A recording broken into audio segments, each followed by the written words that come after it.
Blei ulong nongbishar. Kum usim ubadan wortam utraru ulong tau an. Bad uba a yaki. Bad nongbishar ru. Ki bamman ki yai berngem ya ka jing bet jing renti kaba ublei ulaseng ha kaperthei. Henry utrai bishar ya kaperthei. Bad wanra ya ka jing bishar da ka jing shirkhei ha kabakut jongka. Ha ki sam nyo pusan bun ki jing pen I dur shaphang ka jing pen jot kabam kala ya ki bamman kadur jongka khuri kabatap da kawan kabasaw sam nyo pusan fra kaya thu ya ka jing bitar basla kajong ublei Jeremiah kalong ka baar pusan kadkhot ka ba khatsan ba jing pen pau kalong ka ba khatsaw kadkhot ka ba shipho ublei ujit ya kapor ka biang sam nyo pusan ar lane kapor balabo biang na kabenta ka jing bishar jong u kani ka jing bishar ka ba penkut shisha kanjia ha kapor ka ba khadu utrai ukmi ya ki dono jong ki briu kumshi benta na ka jing bishar jong u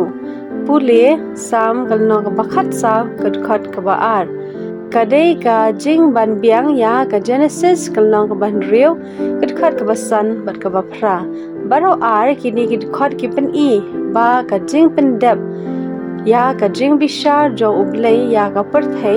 ba kanjia ta hadu ba ublei ulakmi tho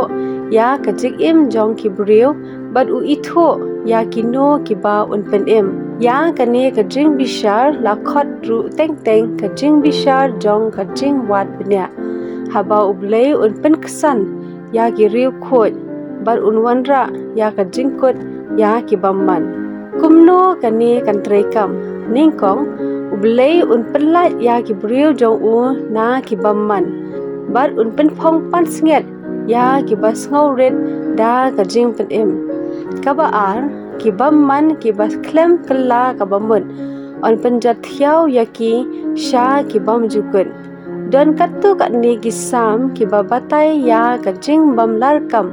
jong ki tiar thma uben riu persha ya ublei balong nong bishar utrai ulong ru ublei bamab wala upen shitam ya ki briu ki bale bamman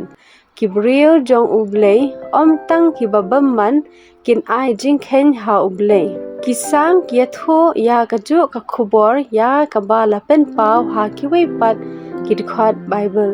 ba ka jing bishar jong ublei kasdang na ki briu jong u ban un pen yar sha ka perthei hi baro ka we unor wai sam uyam sha ublei ba un bishar yo u bad u shania ha ka hok jong ublei ba on perksan yo u